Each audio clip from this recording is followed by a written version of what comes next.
Assalamualaikum warahmatullahi wabarakatuh. Jumpa lagi di channel kami, Danis Putra Arsitek.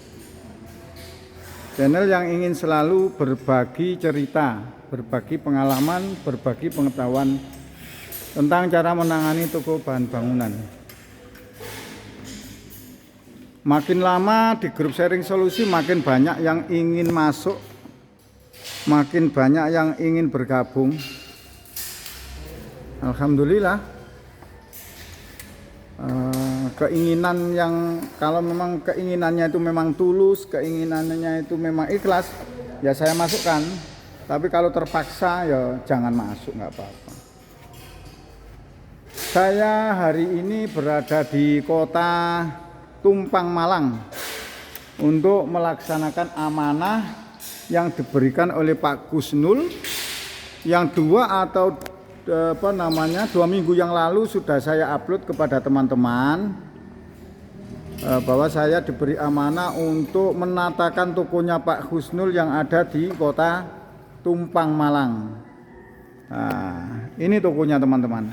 Toko ini sebenarnya pindahan saja. Yang sekarang sebenarnya sudah ada toko di depan agak kecil, tapi Pak Gusnul ingin mengembangkan lagi menjadi toko yang modern. Penataannya juga lebih bagus, sistemnya juga lebih rapi, manajemennya juga lebih jelas. Nah, ini toko ini pindahan dari toko yang lama itu. Maunya tadinya Pak Gusnul itu minta toko itu pakai sistem swalayan seperti Depo Bangunan, Mitra 10, atau pokoknya toko-toko modern yang sekarang ada. Tapi saya sarankan, karena untuk toko bangunan yang sistem swalayan itu jangan dianggap karyawannya lebih sedikit. Itu pasti karyawannya lebih banyak. Karena apa? Karena kita harus membimbing pembeli satu persatu, menuntun pembeli satu persatu. Karena kita tahu sendiri, toko bahan bangunan itu beda dengan toko swalayan, minimarket, toko sembako. Kalau toko sembako orang membeli di toko sembako, konsumen membeli itu hampir tiap hari datang ke toko itu, Maret itu, dan dia pasti hafal tempatnya teman-teman. Hafal tempatnya, nggak mungkin dia tanya tempatnya Aqua, nggak mungkin dia tanya tempatnya beras. Karena hafal tempatnya, karena sering, seminggu minimal 1 kali, minimal. Kalau nggak gitu minimal 1 bulan 2 kali. Kalau toko bahan bangunan kan beda. Bedanya itu karena pembelinya itu tidak mungkin setiap hari, kecuali waktunya memang dia membangun rumah. Nah, setelah rumah itu selesai, nggak mungkin dia itu ke toko bahan bangunan lagi. Nah, kadang-kadang kebutuhannya juga mendadak, ada membeli sok, ada membeli keni, ada membeli isolasi. Nah, hal-hal seperti itu tidak mungkin dia itu hafal tempatnya, pasti tanya sama pelayan kita, tanya sama pegawai kita. Nah, itu kalau ada orang tanya terus kita tunjuk dengan tangan kan nggak sopan juga. Di mana tempatnya keni Mas? Di sana Pak, kan nggak sopan. Otomatis kita menuntun. Kalau hal seperti itu nanti karyawan kita butuh banyak dan tidak praktis kalau memang masih semi agak kecil. Dan saya mengatakan tidak praktis karena apa? Karena meskipun dia teman-teman konsumen bisa mengambil sendiri, pasti untuk membayar itu juga melalui kasir. Kasirnya juga biasanya itu perlu ngetes barang, kayak lampu itu perlu dites, kayak alat teknik itu perlu dites. Itu juga makin ribet. Nah, kalau memang saya menyarankan kemarin Pak Gusnul itu sistemnya itu semi swalayan. Tidak keseluruhan dipakai swalayan. Karena apa? Karena yang ketiga tadi belum saya ungkapkan kekurangannya. Dari segi keamanan itu penting teman-teman. Karena toko bahan bangunan itu barang yang kecil-kecil dan nilainya mahal itu banyak. Kalau semuanya dipakai swalayan otomatis nanti banyak yang hilang, yang kecil-kecil itu. Nah, seperti itu. Terus selanjutnya lagi dari segi keamanan dan efisiensi tenaga kerja. Dan kalau memang swalayan itu toko bangunan swalayan itu tempatnya harus luas karena item barang yang kita jual di toko bahan bangunan itu tuh banyak banget. Di tempat saya saja sekitar 7.000 item. Belum nanti kalau memang kita menjual murbaut masa dipakai swalayan. Ya orang ngambil sendiri nggak bayar, atau orang ngambil sendiri nanti pasti tanya ukurannya, tanya tempatnya, pasti tanya seperti itu. Nah daripada seperti itu, kalau memang semi swalayan seperti ini, nanti 2 orang insya Allah sudah cukup ya untuk melayani. 2 orang perempuan sudah cukup. Itu pun masih bisa menata. Kenapa kok saya mengatakan semi swalayan? Ini untuk barang-barang yang murah-murah. Ini nanti kita taruh di depan. Bisa ngambil sendiri. Contohnya apa? Kayak alat tukang. Alat tukang itu maksudnya itu kayak alat tukang kasaran teman-teman. Kayak kasutan, cetok, cangkul, sekrop, linggis, kobot. Itu nanti kita taruh di sini, di depan ini. Yang bisa dicantolkan, yang nggak bisa dicantolkan ditaruh di rak ini. Kayak itu tadi, linggis, kobot, cangkul itu ditaruh di bawah. Yang bisa dicantolkan. Nah, seperti ini cantolannya. Nah, supaya apa? Supaya juga bisa memilih sendiri. Kesannya itu seperti kesan swalayan sebenarnya sih ya. Karena apa? Kok kita pakai yang seperti ini?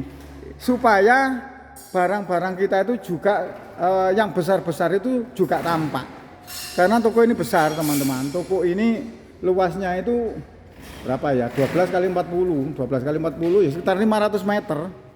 Nah kalau kita display semua barangnya, terus dikasih apa toko sebesar ini? Nah seperti itu teman-teman. Jadi untuk menata toko itu memang perlu seni, perlu nilai arsitek. Arsiteknya. Ini nanti di depannya display ini nanti saya dikasih keramik ini. Keramik ini ditaruh di tengah. Setelah itu saniter, pinggir nanti kita kasih pintu, tembok yang sebelah kanan kiri kita kasih pintu. Setelah itu di tengah ini juga dikasih saniter, kloset duduk, kloset jongkok ditaruh di sini semua. Di belakang nanti kita taruh barang yang agak besar-besar. Kayak tandon, kayak apa, ya kita tampakkan karena memang kita ingin menjual supaya tahu bahwa kita menjual tandon, kita menjual pintu kamar mandi PVC, kita menjual pintu kamar mandi aluminium, kita menjual pintu kamar mandi yang besi, ya seperti itu teman-teman. Ini tampak penataannya masih. Kalau raknya ini sudah 100%. Ini karena rak yang dimiliki oleh Pak Kusnul ini juga banyak, seperti raknya 5 kiloan, cat 5 kiloan. Ini kita fungsikan teman-teman. Kita fungsikan, nanti kita tata lagi, terus dikasih list biar cantik lagi aksesorisnya. Supaya menyesuaikan dengan menyesuaikan dengan laci dan rak yang sudah tertata. Seperti itu teman-teman. Ini biayanya berapa Pak? Ini biayanya cuma 50 juta, termasuk barang. 50 juta sudah termasuk barangnya dan sudah tertata seperti ini. Maksudnya barang bukan barang dagangan teman-teman. Maksudnya itu lacinya, raknya. Bukan hanya jasanya, kadang-kadang ada yang tanya, 50 juta itu jasanya saja, materialnya dari kita. Tidak sekalian material ini. Sekalian material. Rak, laci, ini raknya ini berapa jumlahnya? Wes, dihitung sendiri. Terus displaynya ini juga seperti ini, displaynya seperti ini. Loh, kenapa kok ini pakai apa namanya RAM-nya ini agak besar-besar, kok nggak pakai RAM-nya yang besi? Nah, ini fungsinya teman-teman. Fungsinya itu kalau RAM ini kita gandengannya kita pakai cantolan yang kita skrup di kayu. Nah, seperti ini. Ini kuat teman-teman, kuat dan apa namanya itu gampang untuk ditata. Ini juga ini tunggalnya apa tunggalnya itu wis. Ini anunya apa di tunggalnya itu ndi. Lah ini seperti ini.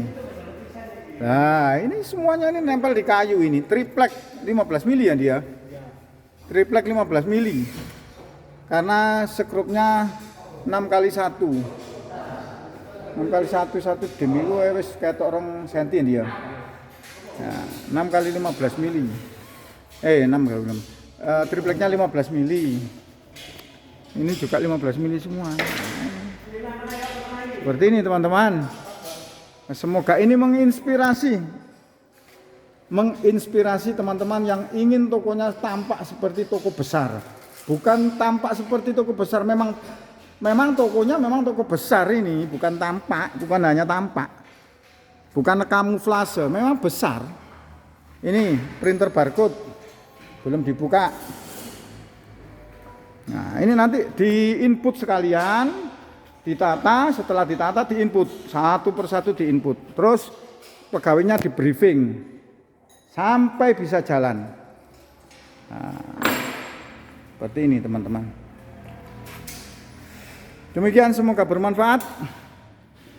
Saya doakan kita semua tetap dalam lindungan Allah Subhanahu wa taala. Yang kedua, kita semua dalam mencari rezeki mendapatkan rezeki yang berkah, rezeki yang melimpah. Selanjutnya kita semua menjadi orang-orang yang bermanfaat bagi sesama. Karena sebaik-baik manusia adalah manusia yang bermanfaat bagi sesamanya. Saya akhiri, assalamualaikum warahmatullahi wabarakatuh.